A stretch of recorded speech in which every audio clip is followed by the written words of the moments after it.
me that we could start that process with one or more candidates. Yeah. That's why I put it on there. Mr. Borlino, weren't you on the city attorney group? Were you doing the city attorney search group? Not attorney, no. Okay. The city administrator. The administrator. That's it. Right. 2014. Right. I was trying to think of how I'll have to go back and ask some of the others that were on that committee. But there was a way that we got kind of advertised the opportunity to various, professional groups. I don't think we need to go to that. I get that we want to rely on past practice, but quite frankly, Greg, that should have been prepared ready to go tonight. I'm sorry.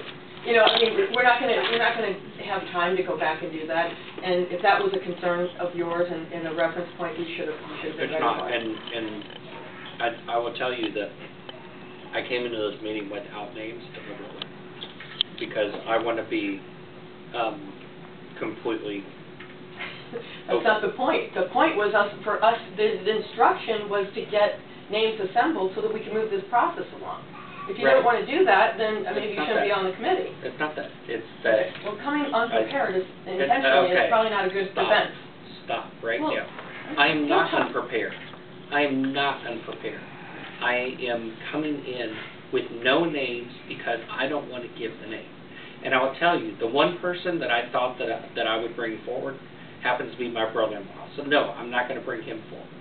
Well, that probably wouldn't be a good idea. No, it would not. And so what I'm saying is that I want to rely on you and you, my esteemed colleagues, to bring these names forward.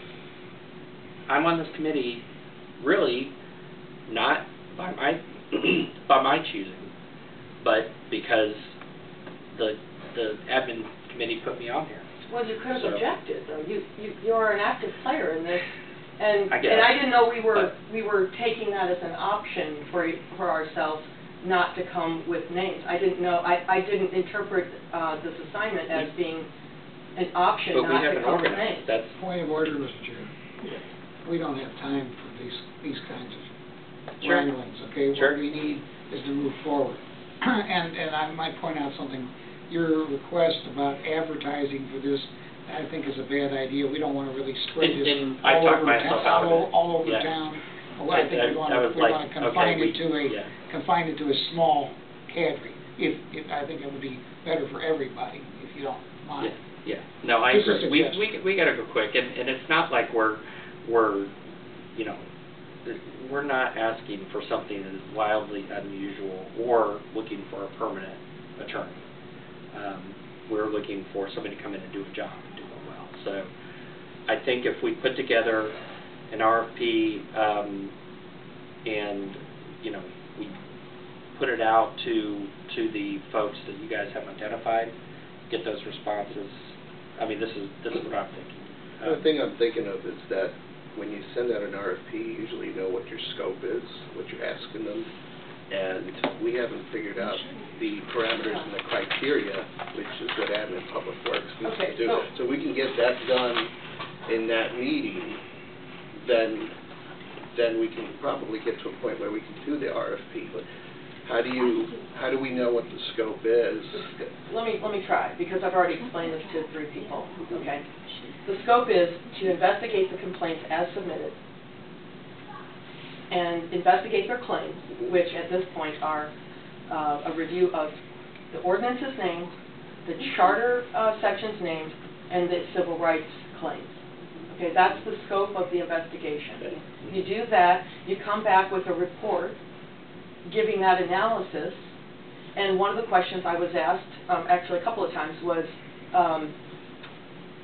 what is the end game? What's the goal? And this one person said, is this, because we talked about charter, and well, what's the penalty for if there is a violation? I said, it's removal from office according to the charter. Is that the goal? I said, I'm not going to speak to that because that will be a council decision. Right. Council isn't obligated to that. The council has that as an option. There are a range of goals at that point when it comes to a conclusion. So the goal for the RFP is not to arrive to a conclusion about the penalty. Right. If indeed there was a rendering of an opinion that certain things, violations had occurred. then we just want to know that. So the scope of work is to address, read and identify the complaints mentioned, investigate the ordinances named, the charter sections named, and the civil rights claims named, and come back with a report that objectively identifies where any violation may or may not have occurred. And one thing that I think you might want to write that down. Well, yeah, well, I think that's, I like what you said, and we should get that on paper, but I think that's what the admin public works But as a goes committee, back we to could, council to right. say, look, hey, these are the parameters. But as a of subcommittee, it. we could establish that here, bring that to the committee, and they go, okay, but it's missing this, or okay, that's fine, or okay, take this out. I mean, I think we're trying to weed some of the nonsense out and get down to the bare bones so that we can take this back to the full committee.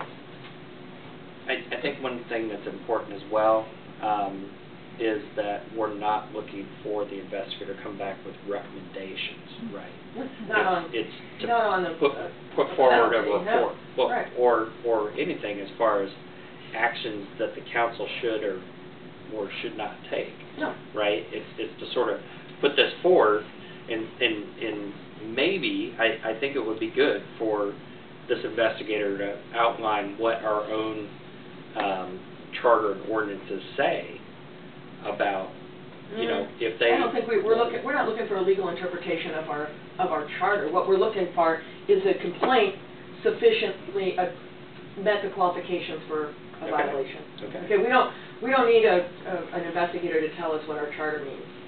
What we need to do is have him look at this complaint, he or she look at this complaint, and say, based on its detail, it appears or doesn't appear to have violated 1, 2, or 3. Okay. And do you feel confident that the council will be able to interpret from that report? Absolutely. I think there's been far too much hand-holding of council in terms of the legal guidance, and that it's high time that this council step up and say, look, we can read this just as like as anyone. Now we're getting an independent analysis, which is bypassing all the political drama. We're going to get an independent set of eyes on this, and then the council's going to sit up and do their work like adults, elected adults that they are, instead of having it filtered through. I agree with you. Yeah. I agree. It's past time for us to do that. Yeah. We've got a couple of questions for the council members. Take Dave first. One thing, and I'm trying to remember the discussion we had at council about turning this back over, investigation back over to John's initial thing. Something pops up in my mind. I think there's, Tammy, your words are great, to investigate, but I'm wondering, is there really two things that we want to happen here? One is a special investigator to look at the claim, okay, and how that claim would play out in his or her mind versus our charters, our ordinances, our civil rights laws, and so on, without getting into what the special prosecutor wrote. I mean, so are we Special. Hold on. Who are you referring to? Engelmeyer. Oh, okay. Engelmeyer. Oh, right. So what we have is that we actually have, in my mind, we have a court here that said, the court said, here's the ruling, okay? An appeals court would just take that ruling and say yes or no, they followed the law, they did it right. And I don't think that's what you want, is Right. it? Okay. Correct. Okay, but let me just make one distinction. Mr. Salvatore's complaint, as it stands right now, was submitted to the city prosecutor, Molly Cruz. She declined that for a conflict of interest purpose, okay? She passed it on to Tim Engelmeyer, who by the same standard is conflicted. Right. So no one is hearing this ordinance complaint from a prosecutorial standpoint right now, objectively. From a prosecutorial, but he did do his review and interpreted and said, well, Of I the don't. charter. Yes. Right. And said, I don't think there's anything here, drop it. And I think what we're saying is, no, Correct. we realize now our process as outlined in our ordinances is flawed, and that we need to just know what is the analysis and provide that to the council so the council can decide what, if anything, is going to do. All right. Go ahead, John. You're making this way too complicated for yourselves. Joe made a suggestion. He said that the committee, the Admin Public Works Committee, would decide what the scope would be for the investigator. That's probably true, but the investigator that you may interview is going to want to know what you want him to do, Exactly. him or her. And as a consequence, you're going to have some kind of parameters. So you could preliminarily set that up. It doesn't mean they're written in stone, but those are discussions that you will hold with whoever you talk to. And I think you do need to have that in mind when you talk to whomever. That's number one. Number two is, I don't think we should even consider Mr. Engelmeyer in this at the time. If the special investigator, not prosecutor, and I think it's a good point, if the special investigator wants to interview Mr. Engelmeyer as to his conclusions, how he drew them, I think the investigator would have the right to do that. Remember that under the aegis of the city council, we can compel testimony from anyone. You need Engelmeyer, whomever it might be, and they can be brought in to answer questions for the investigator. In the end, what the investigator will do is look at our rules, our law, ordinances, our charter in general, and what has transpired here, and say there's reason to believe that there has been a violation of law, or there has not been a violation of law. And that will be the recommendation that will be brought forth to the council. At that time, it will be up to the council to decide how they're going to deal with that. Now, if there's obviously nothing has transpired, there will be nothing to do. But if something has transpired, the question next will be how to handle that. But that's down the road. It's not for you. It's not for even Admin Public Works. That ultimately will go to the city council. Right. Does that make sense? Oh, absolutely. And what I was thinking of, and it's not surprising that you would have that thought, because to me this is very analogous to someone going to get a second opinion from their doctor, or another doctor, right? Yes. It's an independent in that you wouldn't go to a second doctor and say, well, I saw this guy and he said I had cancer, but, you know, what do you think? I'll give you a good example. I used to deal with it all the time. People would come to me and ask me my opinion as to whether or not a surgeon who's given them an opinion that they need surgery on their back, needed surgery on their back.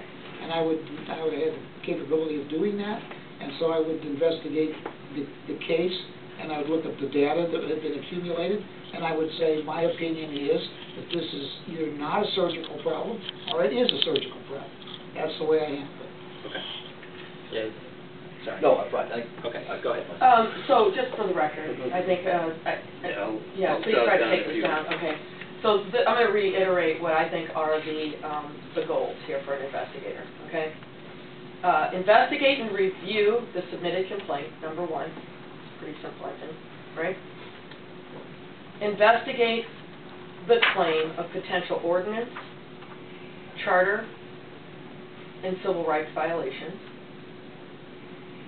You want me to repeat Say that one more time, yes. yes. Investigate the claim of potential ordinance, charter, and civil rights violations. And then number three when you're ready. Okay. Prepare a report with a summary of the findings.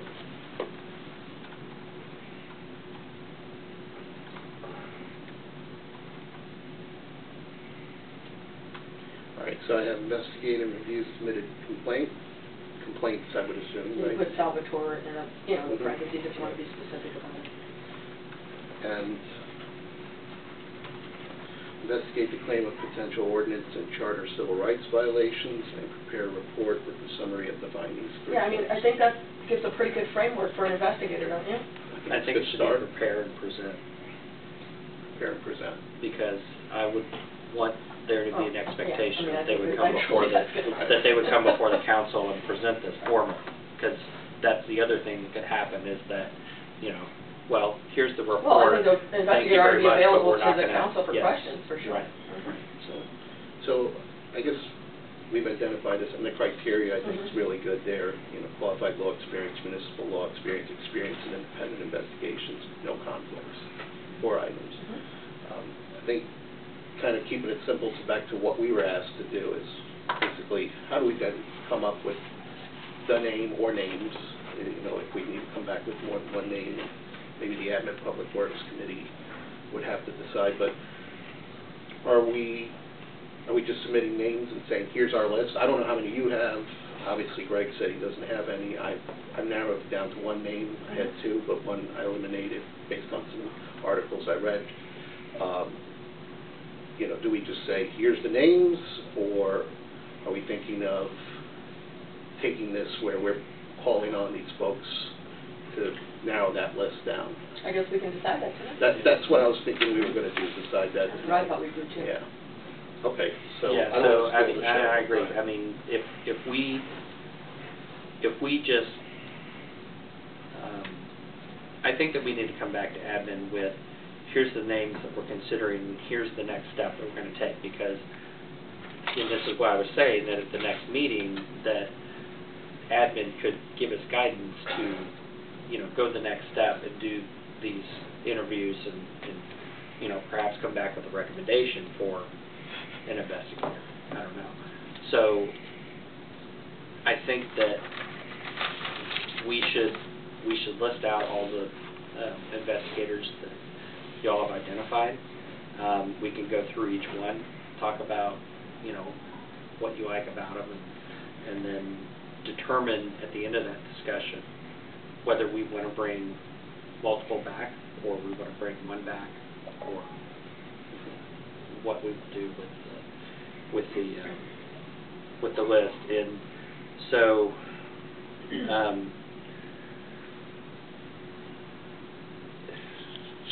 so we're on item 6. I actually wonder if we should have public comment before next steps. But public comment may inform what we want to bring back to admin. That's a good idea. Okay, so let me make that motion, that we Well, move. just entertain this. I don't think we need a motion. Okay. Right, anybody have an issue with moving public comment to right after this, before next steps? Okay, good. All right. Dave? You lost me on one step there, guys. Are you saying that next week you'll bring what the scope? Where will we come out of this meeting? As far as next steps, we'll bring it back to admin. That, if you want to summarize our next step, is to take, you know, what we come out of this meeting back to. And I would say high step this, folks. I mean, here's a guy who ran for office and has a complaint, and he may run again. If I was in his shoes, I'd want this thing full speed ahead. I'd want to know this. Okay? I don't think I think it's a delay to bring it back to admin. I think you guys tonight ought to say, here are 3 names. Let's get on it. You know, let's get out there. And I don't think admin wants you to do the work. But yeah, right. except that. That's the whole point of having an committee. That's right. Exactly. Get down to business. Except that I don't know that we have the mandate to actually select. We have the mandate to bring back to admin so that admin can form a Here's what we can do. We can narrow it down to one individual, come back and go, we think this is the guy. Right. And here's That's right. That's right. Okay. So, do you guys want to go through the attorneys? Go ahead. Or investigators? Okay. No, you go first.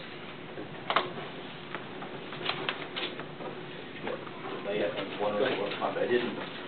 Under the investigation, what is your thinking about the investigator reporting in the report back? Do they refer to the findings of the special prosecutor, or do they completely leave that alone? I mean, like as if it never existed. Can I answer that? Sure, go ahead. Okay, so the only thing that the special prosecutor has looked at is the charter complaint. The special prosecutor, Mr. Engelmeyer, has not, to my knowledge, he has not looked at civil rights or ordinance violations. Okay, so we're taking this out of his hands. Now, if an investigator wants to see the dismissals on the charter, they have the full authority to do that. Okay. All public records are certainly available. If they felt like they needed to see them, I think they could access them. Yeah. I think that is correct, and I think it's critical that the investigator be given access to all public documents and all complaints that have been submitted in this regard, and any conclusions that were drawn by anybody. Should that be part of the scope, John? Well, the investigator will know, I would hope that a good investigator will know that that's what he or she is capable of doing and should do to be thorough in their investigation. A good municipal attorney will understand that they have access to all public documents. And then all you have to do is read the charter to know that you have the Well, if you find somebody power of that- subpoena to go with If it. you find somebody that understands that, don't bring them to me. Exactly. Right, I mean, Is this still open for public? ask the chair. Not yet, not yet. Oh, I'm Next time.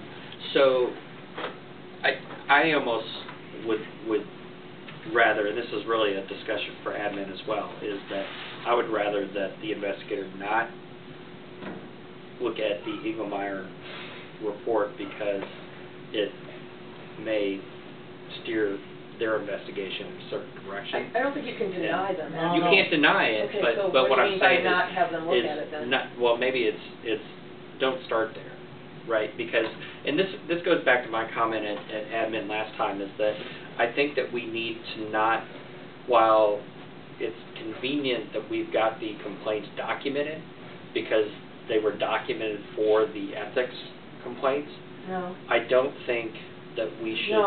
No, Greg. They weren't documented for the ethics. These were submitted to the city prosecutor. Okay. They were deferred to Mr. Engelmeyer. He only heard the charter complaint portion of this. He has not touched the rest of it. And to your point, Mr. Salvatore has been patiently waiting, and I know that Okay. he's inquired with the prosecutor, and that's how he found out that, and I actually contacted Molly Pruce right after we decided to start this, because I wanted to know where she was, and that's how I found out that she was recusing herself. Yeah. And to my knowledge, Mr. Engelmeyer hasn't rendered one opinion on it. I don't think that you want, I don't think you can legitimately call this an independent investigation if you single out portions of information available. No, I agree with you. I'm not saying I think precluding. what I'm hearing you say, it sounds like by giving the independent investigator Engelmeyer's report, it may already create a bias by saying, look, this is what the outcome was I just want of another attorney, and therefore, is that what you're saying? To me, Or- it's more of a request to say, hey, you know, refer back to this once you've gotten into this, but don't look at this and say, oh, well, I see their point, and therefore I'm not going to go there. I would like it to be sort of a fresh look. To me, that was the whole appeal of having an independent investigator, was that it's not, hold on for a second, it's not constrained by our ordinance. It's more of a true investigation to look at any and all relevant facts related to the complaints. And I Right. think that I have no problem with an investigator looking at Engelmeyer's work. I mean, I really don't. I mean, he might find a flaw there that will help him. He might find some legitimate arguments there. I think why would you limit somebody's access to everything that's been rendered on this? I don't think we should, or court Yeah, can't. I don't think you should worry about it, really. Yeah, It's they're public able to get record. the document. Let the investigator decide. Yes, that's what I think it is. To borrow the line from a former president, let me be absolutely clear. We are to hide, conceal, or deny no access to any public documentation that has already been presented under any circumstances. The private investigator, the independent investigator, has to have access to all of that.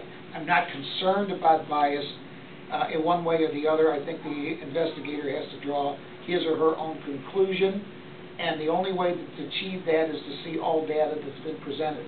If Engelmeyer's findings are pertinent to the investigator, I'm sure that the investigator will use that.